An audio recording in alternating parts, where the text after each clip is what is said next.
Hello everyone, कसे आहात सगळे. हा छोटासा एक व्हिडिओ घेऊन आली आहे कारण की जेव्हापासून आम्ही इथे राहायला आलेलो आहोत तेव्हापासून आपले सबस्क्रायबर सतत कमेंट्स करत आहेत की पल्लवी तुम्ही रिनोव्हेट केलेल्या घराची होम टूर दे आम्हाला. आणि सतत कमेंट्स येतात आणि मग ते वाचताना मला खूप वाईट वाटतं की मी तुमच्याकडे इग्नोर करते की काय, असं तुम्हाला वाटायला नको म्हणून हा छोटासा ब्लॉग बनवते मी. आम्ही जेव्हा घरी परत इथे राहायला आलो तर घराचं पूर्ण काम झालेलं नाही आहे अद्याप. घराचं काम आपण काढतो त्यामुळं खूप साऱ्या अडचणींना आपल्याला फेस करावं लागतं.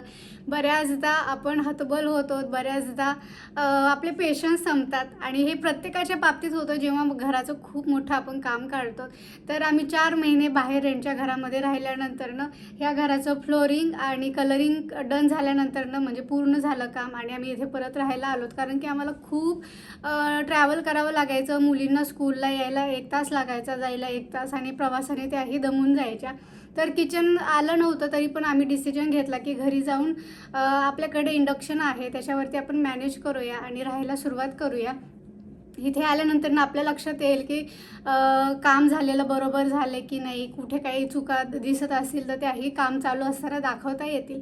आणि इथे आल्यानंतर ना 2-3 आठवड्यानंतर आमचं किचन आलं आणि मग ते इन्स्टॉल वगैरे करण्यात खूप वेळ गेला. अजून आमच्या घराचं सगळं किचनचं काम झालेलं नाही आहे कारण की किचन हे पोलंडवरून आम्ही ऑर्डर करून मागवलेलं आहे आणि येताना थोडंसं डॅमेज झालं पोलंड ते नेदरलँड्स. त्यामुळं मग ते आमचं जे कॉन्ट्रॅक्टर आहे त्याने परत जो भाग डॅमेज झालेला आहे त्याची परत ऑर्डर दिली आणि मग ते जाऊन किचनचा तो भाग काल आलेला आहे. तोपर्यंत त्यांनी आम्हाला सगळं चालू करून दिलं, सेट झालेलो आहोत. परंतु सगळं अजून म्हणजे की फायनल लुक झालेला नाही आहे. तसंच लिव्हिंग डोअर अजून बसवलेलं नाही आहे, त्याची पण ऑर्डर दिली ती आणि तेही अजून आलेलं नाही आहे. ते आल्यानंतरनं बसवून मग संपूर्ण घर तयार होईल आणि त्यानंतर आपण घराची नवीन घर कसं बनवलेलं आहे आणि मग त्याची मी होम टूर तुम्हाला नक्कीच देईल.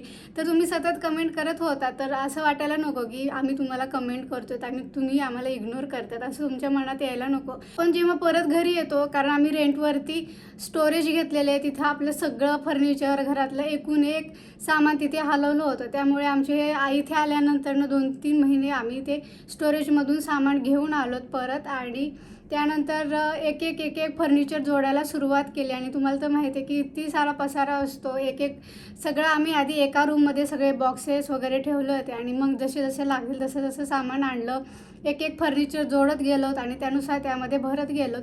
तरी अजून एक रूम आमची बाकी आहे, ते सामान सगळं भरायचं, जिथल्या तिथे लावायचं, तिथे बेड तयार करायचं, हे सगळ्या गोष्टी. आणि आम्हाला ऑफिस सांभाळून विकेंडला वेळ मिळतो तेव्हा आम्हाला ते करावं लागतं आणि शिवाय आपली हेल्थ पण बघावी लागते कारण की ऑफिसमध्येही आपण आठवडाभर दमून जातो आणि परत विकेंडला थोडाफार रिलॅक्स पाहिजे, मुलींनाही वेळ देता यावा.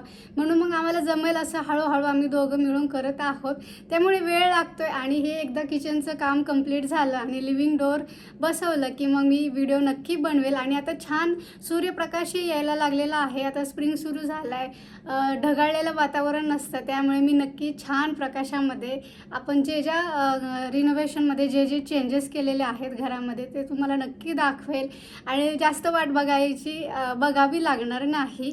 आणि या सगळ्या धावपळीमध्ये त्यामुळे मी आता सध्या थोडंसं ब्लॉगिंग बाजूला ठेवलं कारण की सगळ्या गोष्टी एका वेळी जमत नाही. थोडाफार वेळ मिळतो ऑफिसवरून आल्यानंतर, तर मुलींना खेळवत स्वयंपाक करणं असेल आणि त्यांना थोडंफार मग अभ्यासाला बसवणं असेल इकडे, तर तिकडे थोडंसं फोकस चालू आहे. आता सुट्ट्या सुरू होतील तेव्हा मग वेळ मिळेल आणि मग मी छान छान ब्लॉग्स तुमच्यासाठी नक्की घेऊन येईल.